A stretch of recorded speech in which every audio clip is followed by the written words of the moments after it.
बिस्मिल्लाह वस्सलातु वस्सलामु अला रसूलिल्लाह। मौजूद नाज़रीन इकराम, ये किस्सा, ये वाक़या जो मैं आपको बयान करने लगा हूँ, ये कमोबेश 70 साल पहले सऊदी अरब रियाज़ के करीब एक छोटे से गांव में पेश आता है। अजीज़ों, ये मलिक फैसल के दौर की बात है। तो छोटा सा गांव जिस तरह हमारे यहाँ देहातों में होता है, छोटी छोटी खेती बाड़ी होती है, अपने किसानों के अपनी मज़ारे होते हैं, उनके मज़रे होते हैं, उनकी खेतियाँ होती हैं। इसी तरह एक शख्स है, उसकी पास उसके कुछ खेत थे, खेती बाड़ी थी। शादी हुई, अल्लाह ताला ने उसको 2 बेटे दिए, बड़े खूबसूरत बेटे। देखते देखते माशाल्लाह माशाल्लाह बेटे जवान हो गए। अल्लाह को जैसे मंजूर हो, उसकी बीवी बीमार हुई, इलाज मुआलजा, लेकिन जैसे अल्लाह को मंजूर हो फौत हो गई। अब अभी वो स्टिल जो है माशाल्लाह खूबसूरत भी है, जवान भी है, हिम्मत वाला भी, ताकत वाला भी। बेटे जो हैं वो बड़े हो गए। ये उस दौर की बात है जब आम तौर पर लोग पढ़े लिखे नहीं होते थे। ये शख्स जो है जिसका मैं जिक्र आपसे कर रहा हूँ या वाक़या सुना रहा हूँ, ये शख्स जो है बाप अनपढ़ था, अलबत्ता बेटे जो है वो जैसे कि मुरवजा उस ज़माने में स्कूल शुरू हो गए थे, स्कूल में पढ़ने लग गए। पढ़ाई के बाद थोड़ी बहुत, उसके बाद अपने वालिद के साथ मज़रे में काम करने लग गए। अब कुछ अर्सा गुजरा, बच्चे भी बड़े हो गए थे। कुछ लोग आए उसके पास, उसके दोस्त अहबाब, क्या भाई बात यह है, तुम शादी क्यों नहीं करते? हैं जी, माशाल्लाह तुम जवान हो। खैर पहले तो उसने तरद्दुद का, फिर उसने कहा बात तो ठीक है, मुझे भी ज़रूरत है कि भाई कि मेरे कोई ऐसी खातून हो जो घर का काम काज, खाना वगैरह। एक जगह से पैगाम भेजा, निकाह का पैगाम भेजा, उन्होंने कबूल कर लिया। लो जी, शादी हो गई। अल्हम्दुलिल्लाह, अल्लाह ताला ने मेहरबानी फरमाई। साल 1.5 साल के बाद अल्लाह ताला ने उसको बेटा अता फरमाया। पहले 2 बेटे थे, अब एक और अल्लाह ताला ने बेटा दे दिया। नाज़रीन किराम, वक्त गुजरता चला गया। ये जो दूसरी माँ से या दूसरी बीवी से बेटा था, ये भी जवान होता चला गया। अब हुआ यूं कि ये जो दोनों भाई थे, इनके पास शैतान आ गया। अब शैतान ने उनको ये पट्टी पढ़ानी शुरू की कि ये हमारा अब भाई आ गया है, ये हमारी जायदाद का शरीक बन गया है, हिस्सेदार बन गया है। उनमें से दोनों भाइयों में से एक जरा ज्यादा उसके ऊपर शैतान मुसल्लत हुआ। उसने सोचना शुरू कर दिया कि ये भाई से जायदाद कैसे मैं हथिया सकता हूं। एक दिन उसने अपने भाई को बुला लिया। उसने कहा, यार बात सुनो, ये हम अपने बाप से ये जो जायदाद है, ये जो जमीन है, ये हम किस तरह हथियाना लें हम उसे? उसने कहा कैसे हो सकता? उसने कहा मैं तुम्हें बताता हूं। उसने कहा अपने बाप से हम कहते हैं कि ये हमारे नाम लिख दे। उसने कहा मुस्तहील, हमारा बाप जो है वो कभी भी तुम्हारे नाम नहीं लिखेगा। अच्छा, उसने कहा फिर? उसने कहा मैं तुम्हें बताता हूं, मुझे तरीका आता है। खैर अपने वालिद के पास दोनों बैठ गए। गाहवा शाही आम सी बात है, जब वालिद के पास जाते हैं या किसी बुजुर्ग के पास जाते हैं, गाहवा आ जाता है, खजूरें आ जाती हैं, बैठ गए, गपशप लग गई। उसने एक भाई जो मुजव्वज था, उसने अपने वालिद से कहा, उसने कहा वालिद मोहतरम, हमारा हाकम बड़ा मेहरबान है। मलिक फैसल रहमहुल्लाह उस जमाने में जो मज़ारे थे ना, हाँ जी, उनको मशीनें मुफ्त में दे रहे थे। उन्होंने कहा जी वो बड़े मेहरबान हैं, उन्होंने अपने मज़ारीन को मशीनें देने का वादा किया है। हम भी चाहते हैं कि वो मशीन हासिल करें, लेकिन उसके लिए तरीका यह है कि हमें दरखास्त लिखनी होगी।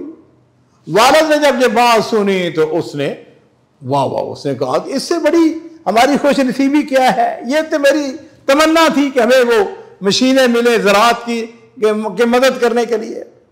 बेटे ने कहा बजाय उसके लिए दरखास्त लिखनी होगी। उसने कहा कोई अर्ज नहीं। उसने कहा आपका अंगूठा आपके ये वो लगवाना होगा। उसने कहा बिल्कुल लगा दूंगा, दरखास्त लिखो।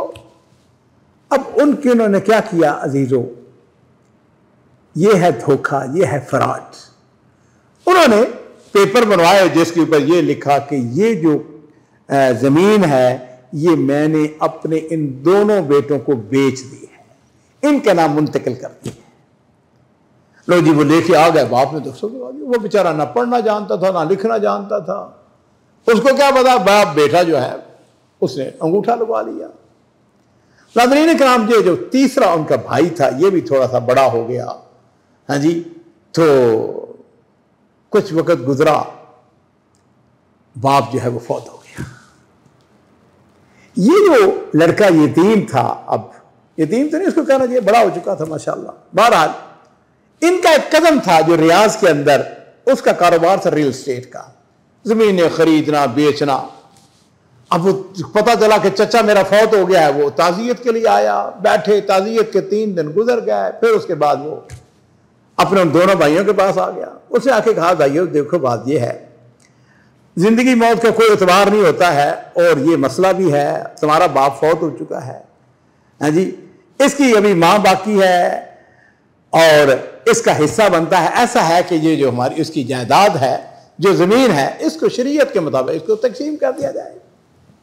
उन्होंने कहा कौन सी जमीन की बात करते हो? उसने कहा ये जमीन जिसमें हमारा मदरा है। उसने कहा ना ना ना ना ना, ये तो हमारे बाप ने हमें मुंतकिल कर दी थी, उसे लिख के दे दिया था, हमने उससे खरीद ली थी। उसने कहा कैसे हो सकता है? वो पेपर लेके आ गया। उसने कहा ये देखो, बाप ने जो है मैं ये जमीन, अब शहूद सवा को जो कुछ था वो मुकम्मल था, कंप्लीट था, फराड मुकम्मल हो चुका था। उसने कहा इन्ना लिल्लाहि व इन्ना इलैहि राजिऊन, ये तुमने क्या जुल्म किया, ये कैसे हो गया?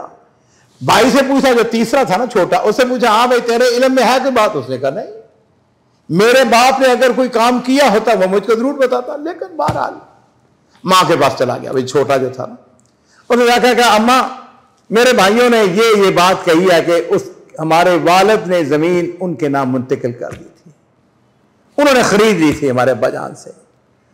माँ ने कहा बेटा अल्हम्दुलिल्लाह, आप तुम्हारे भाई जो वो सच्ची बोलते हैं, छोड़ो अल्हम्दुलिल्लाह। नाज़रीन किराम, को महीना 2 महीना गुजरा, ये बददिल हो गया है। इसने अपने भाइयों से कहा भाइयों बात यह है कि मैं अब इस गांव में रहने के लिए तैयार नहीं हूं, मैं तो जाता हूं रियाज में, मेरा वो चचादार भाई है, मैं उसके पास जाऊंगा, मैं उससे जाके कारोबार को कर लूंगा, अल्लाह ताला मुझको रिज़्क़ दे। उनका जाओ, चले जाओ। अब ना ये अनपढ़ है, ना लिखना जानता है, ना पढ़ना जानता है। ये मैंने अर्ज किया ना कि कमो बेश 70 साल पुरानी बात है। खैर अपने भाई के पास आया, उसने उसको वेलकम किया, अपने सीने से लगाया। वो उम्र से छोटा था, सका चचेरा भाई था। उसने कहा भाई मैं तो इसलिए आया हूं कि मैं कुछ कमाना चाहता हूं, कि मेहनत मजदूरी, मेरी वालदा जो है वो तो पीछे है। खैर उसने उसको अपने साथ लगा लिया। असर की नमाज के बाद वो बैठ जाते, गाहक आता, हाँ जी, कोई थोड़ा बहुत कारोबार होता वो भी उसको कुछ हिस्सा दे देता। एक दिन जो ये इसका चचेरा भाई था, जिसका कारोबार था ना इसका रियल एस्टेट का, उसने उसके अपने भाई से कहा, उसने देखो बात सुनो, मैंने नियत की है कि आज के बाद जो भी हम कारोबार करेंगे उसमें मैं तुझे अपना शरीक बना लेता हूं, तुम्हें हिस्सेदार, कुछ हिस्सा मैं तुम्हें भी दिया करूंगा। उसने कहा इससे अच्छी बात क्या हो सकती है? नजी नाज़रीन किराम, इसको मुख्तसर करते हुए अब वो उसको हिस्सा देना शुरू कर दिया। एक दिन ऐसा हुआ कि एक बहुत बड़ी जमीन उससे सौदा किया, उसमें से को कमीशन मिली, कुछ उन्होंने को खरीद ली। बहरहाल उसमें से ये जो बच्चा था जो कि अब जवान हो चुका है, कमोबेश उसकी उम्र 18-20 साल हो चुकी है, 55,000 रियाल, 55,000 रियाल उसके हिस्से में आता है। और ये उस जमाने में बहुत बड़ी रकम थी। उसने क्या किया, उसने मनफुआ एक इलाका है जो कदर सस्ता है, वहां पर उसने जाके अपना घर खरीद लिया। घर खरीद लिया तो अपनी अम्मा को भी लेके आ गया, अपनी शादी करवा ली। शादी करवा ली, अल्लाह ताला ने उसको औलाद दे दी। उसका जो चचेरा भाई था उसका कारोबार भी अल्हम्दुलिल्लाह चमक रहा है। उसने उसको ड्राइविंग सिखा दी, उसने उसको टैक्सी खरीद दी। उसने कहा ये भी तुम साथ कारोबार करो। और देखते ही देखते अल्लाह ताला ने उसके ऊपर खूब करम किया, मालो दौलत की रेल पेल हो गई। और एक दिन वो अपने चचेरा भाई के पास चला गया, जाके उसको कहता है भाई मेरा इस बड़े शहर में दिल नहीं लग रहा, मेरा जी चाहता है कि मैं वापस चला जाऊं, मेरे पास खासे पैसे जमा हो गए हैं और मेरी तमन्ना यह है कि मैं वहां पर जाके अपने इलाके में जमीन खरीदूं। उसने कहा तुम्हारी मर्जी, वापस चला गया।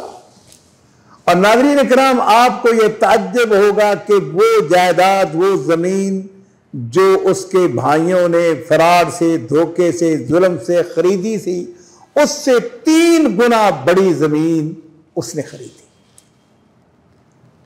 अब आते हैं उनके भाइयों की तरफ। इन बत्श रब्बिक लशदीद, अल्लाह की पकड़ बड़ी सख्त होती है। पता क्या हुआ? यह हुआ कि भाइयों की जो जमीन जो उन्होंने जुल्म और ज्यादती से, धोखे और फराड से हथियाई थी, उसके अंदर पानी खुश्क हो जाता है। अब वहां पर नहरी निजाम नहीं है, सारा कुएं हैं। अब पानी जब खुश्क हो जाए तो जमीन की कीमत क्या रह जाती है? खत्म, ज़राअत खत्म। भाइयों की हालत यह हुई कि जो आबाई गांव था, वो घर था उनका, वो बेचने पर मजबूर हो गए। ये समझदार था, इसने वो अपने बाप का घर भी अपने भाइयों से खरीद लिया। और नाज़रीन किराम, वो वक्त भी आता है कि जब ये जो उनका भाई था, जो मजलूम था किसी जमाने में, अब तो अल्लाह ने उसके ऊपर खैर कर देना, उसके सदकात और खैरात के ऊपर वो दोनों भाई पलने शुरू हो गए। मैं इस मौके पर आपको नबी करीम सल्लल्लाहु अलैहि वसल्लम की एक हदीस सुनाना चाहूंगा, जिसमें आपने इरशाद फरमाया, इत्तकुज़्जुल्म, देखो जुल्म करने से बचो, मत समझो कि हम धोखा करके, फ्रॉड करके बच जाएंगे। नहीं, थोड़ी देर पर हो सकता है वक्ती तौर पर आपको कोई फायदा मिल जाए। आपने इरशाद फरमाया, फ़इन्न ज़ुल्म ज़ुलमात यौमल क़ियामा, ये जुल्म, ये ज्यादती, ये धोखा, ये फराड क़यामत वाले दिन अंधेरा बन जाएगा। बहुत बहुत शुक्रिया।